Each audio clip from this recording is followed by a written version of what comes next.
Ladies and gentlemen, welcome to a brand new episode of Mwalimu Kipepeo. It has been a long while since we last interacted here. I have been busy venturing into yet another new career, and that has taken much of my time as I readjust my schedule to fit all my activities. So, starting this week, I will be uploading all weekly episodes on Sundays and not Fridays as I usually do. So look out for new episodes with amazing content as we learn a thing or two. This week, we focus on the ups and downs of the beauty industry in Kenya. So let's dive right into it.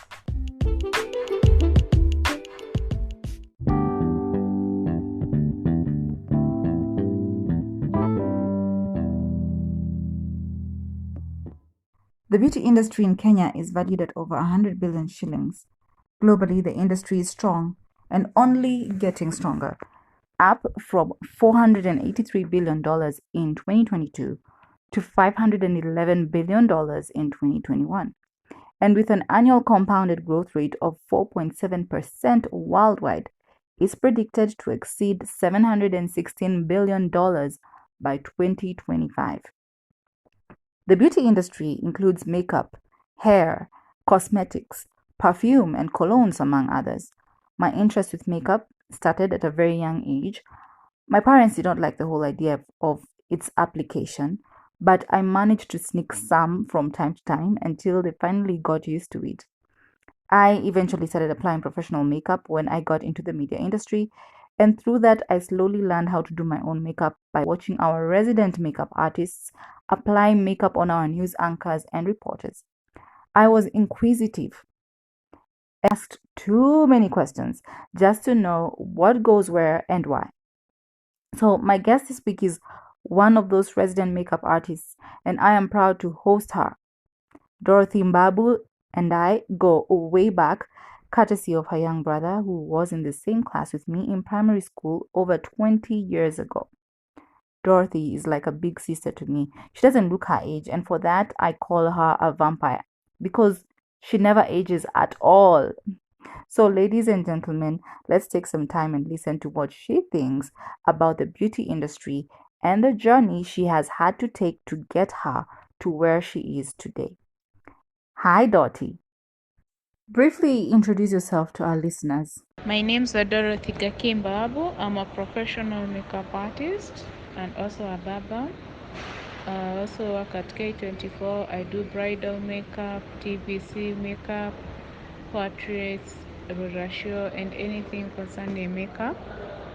Basically, I also do mostly at K24 as their makeup artist. When, how, and why did you first enter the beauty industry?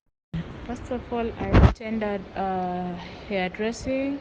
So in the industry, I started in the year 2001, but I trained in hair and also beauty. By then, there was no makeup industry, but with time, I could do many things in hair, barbering, and also manicure, pedicure, massage. But around the year 2010, that's when I started thinking about venturing into the makeup industry because I was really interested in doing makeup for other people. What are some of the challenges you have experienced in the beauty industry? The challenges that I have encountered are so many, starting with pricing according to your rates. For there are some people who think that you charge more, but what they never understand is the experiences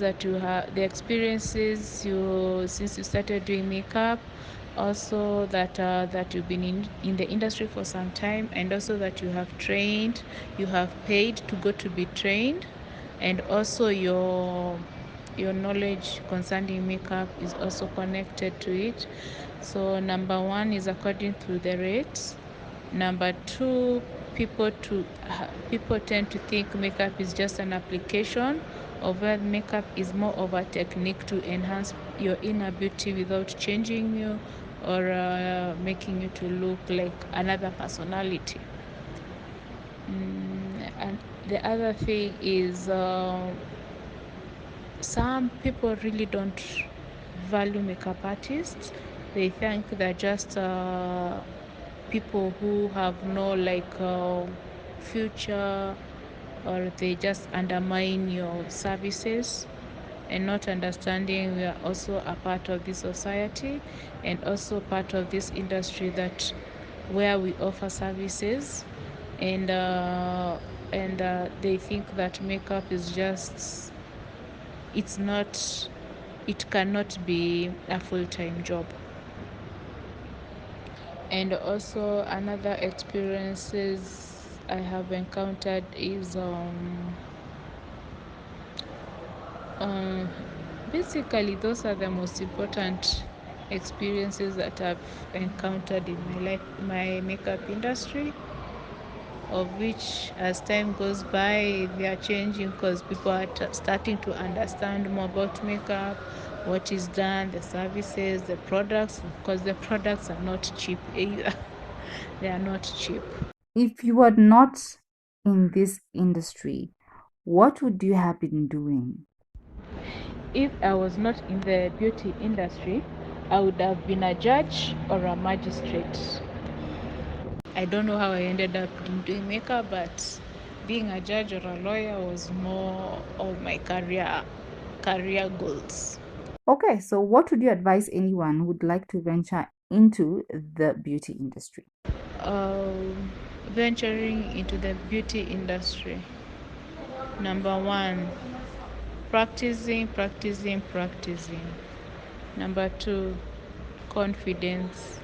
Number three, you have to always update yourself with the current trends, and also not to give up no matter what happens. Where can one find you in case they want to get more information based on our discussion today or for any of your services?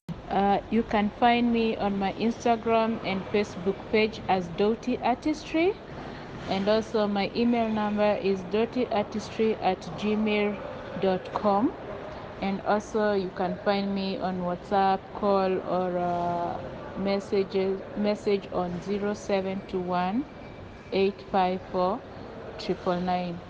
I'm a freelancer makeup artist, so I can come wherever you are. We can discuss more for more details. And finally, dear Dottie, what is your parting shot?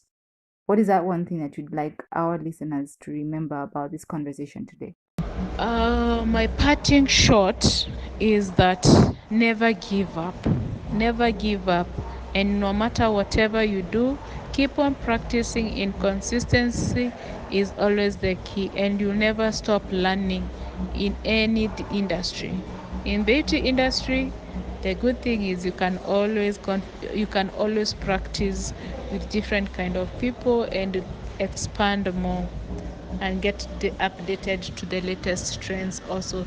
But the most important thing is get a signature look that you know people will know this is your work, and you be very proud of it.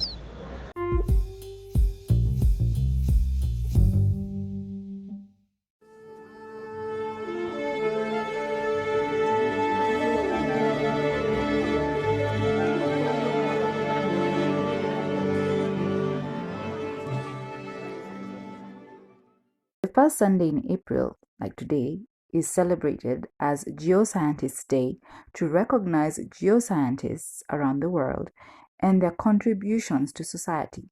Today is 3rd of April, and we here at Mwalimu Kipepeo celebrate geologists who discovered how the natural mineral mica can be used to create glitter for most cosmetics used today. Now you know.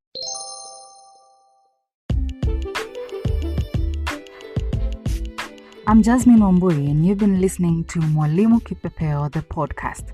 You can follow Mwalimu Kipepeo on Facebook.